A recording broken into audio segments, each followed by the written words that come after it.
കോടതി ഇന്നും വാദം തുടരും. സ്വമേധയാ എടുത്ത കേസിലായിരിക്കും സുപ്രീം കോടതി 3-അംഗ ബെഞ്ചിൽ വാദം തുടരുന്നത്.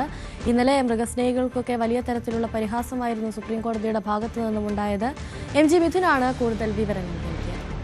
മറ്റൊരു വാർത്തയിലേക്ക് പോകുമ്പോൾ വിജയ് ചിത്രം ജനനായകൻ റിലീസ് മാറ്റിവെച്ചെന്ന് നിർമ്മാതാക്കളായ KVN പ്രൊഡക്ഷൻസ്. ഒഴിവാക്കാനാവാത്ത കാരണങ്ങളാൽ റിലീസ് മാറ്റിവെക്കേണ്ടി വന്നുവെന്നാണ് നിർമ്മാതാക്കളുടെ അറിയിപ്പ്. പുതിയ തീയതി പ്രഖ്യാപിച്ചിട്ടില്ല. റിലീസ് നിശ്ചയിച്ചിരുന്ന നാളെ രാവിലെയാണ് മദ്രാസ് ഹൈക്കോടതി ചിത്രത്തിന്റെ സെൻസർ വിഷയത്തിൽ വിധി പറയുക. മതവികാരം വ്രണപ്പെടുത്തുന്നുവെന്നാരോപിച്ച് ലഭിച്ച പരാതിയെ തുടർന്ന് ചിത്രം റീവൈസിംഗ് കമ്മിറ്റിക്ക് വിടാൻ സെൻസർ ബോർഡ് തീരുമാനിച്ചിരുന്നു. തുടർന്നാണ് അന്യായമായി ചിത്രത്തിന്റെ റിലീസ് വൈകിപ്പിക്കുന്നുവെന്ന് കാണിച്ച് നിർമ്മാതാക്കൾ കോടതിയെ സമീപിച്ചത്.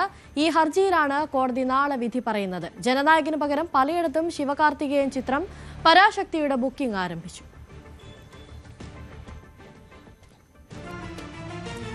നവീകരണം പൂർത്തിയായ മൂവാറ്റുപുഴ നഗരത്തിലെ റോട്ടറി റോഡ് ഉദ്ഘാടനം ചെയ്ത് LDF-ഉം UDF-ഉം. ഗതാഗതക്കുരുക്ക് രൂക്ഷമായിട്ടും റോഡ് തുറന്നു നൽകാൻ അധികാരികൾ തയ്യാറാകാത്തതിൽ പ്രതിഷേധിച്ചായിരുന്നു LDF പ്രവർത്തകർ ബുധനാഴ്ച പുലർച്ചെ റോഡ് തുറന്നത്. തുടർന്ന് മാത്യു കുഴൽനാടൻ MLA-യുടെ നേതൃത്വത്തിൽ അന്ന് തന്നെ UDF പ്രവർത്തകരുടെ ഔദ്യോഗിക ഉദ്ഘാടനവും നടന്നു. 34 ലക്ഷം രൂപ ചെലവാക്കിയാണ് റോട്ടറി റോഡിന്റെ നവീകരണ പ്രവൃത്തികൾ പൂർത്തിയാക്കിയത്. പൊട്ടിപ്പൊളിഞ്ഞ അവസ്ഥയിലായിരുന്ന റോഡിന്റെ പല ഭാഗങ്ങളിലും ടൈൽ വിരിക്കുകയും കലുങ്കുകൾ നിർമ്മിക്കുകയും ചെയ്തു. എന്നാൽ ദിവസങ്ങൾ കഴിഞ്ഞിട്ടും റോഡ് ഗതാഗതത്തിനായി തുറന്നു നൽകിയില്ല. ഇതിൽ പ്രതിഷേധിച്ചാണ് ബുധനാഴ്ച രാവിലെയോടെ LDF പ്രവർത്തകർ റോഡ് തുറന്നു നൽകിയത്. തുടർന്ന് മുൻപ് സ്ഥാപിച്ചിരുന്ന ബാരിക്കേഡുകളും പുനഃസ്ഥാപിച്ചു.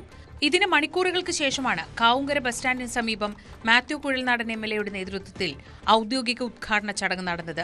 UDF-ന്റെ ചടങ്ങിൽ പങ്കെടുത്ത എല്ലാവരും LDF പ്രവർത്തകരെ രൂക്ഷമായി വിമർശിച്ചു. മൂവാറ്റുപുഴ നഗരത്തിലെ എല്ലാ ഉദ്ഘാടന ചടങ്ങിലും LDF പ്രവർത്തകർക്ക് പങ്കെടുക്കാമെന്നും അവർക്ക് ഉദ്ഘാടനം ചെയ്യാനുള്ള സൗകര്യം ചെയ്ത് കൊടുക്കാമെന്നും മാത്യു കുഴൽനാടൻ പരിഹസിച്ചു. അവർക്ക് ആർക്കെങ്കിലും ഉദ്ഘാടനം ചെയ്യണമെന്നുണ്ടായിരുന്നെങ്കിൽ വേണമെങ്കിൽ ഞാൻ അവരെ അനുവദിക്കുമായിരുന്നു. എനിക്ക് അതിനും കുഴപ്പമുള്ള കാര്യമില്ല.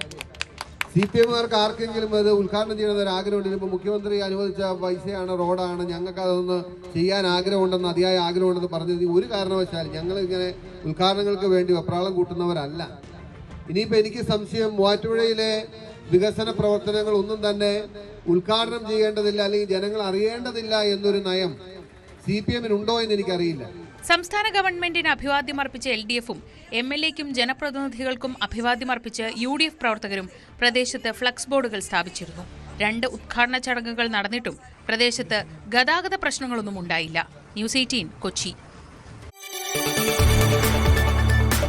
കൂടുതൽ വാർത്തകൾക്ക് news 18 Keralam YouTube channel subscribe ചെയ്യുക.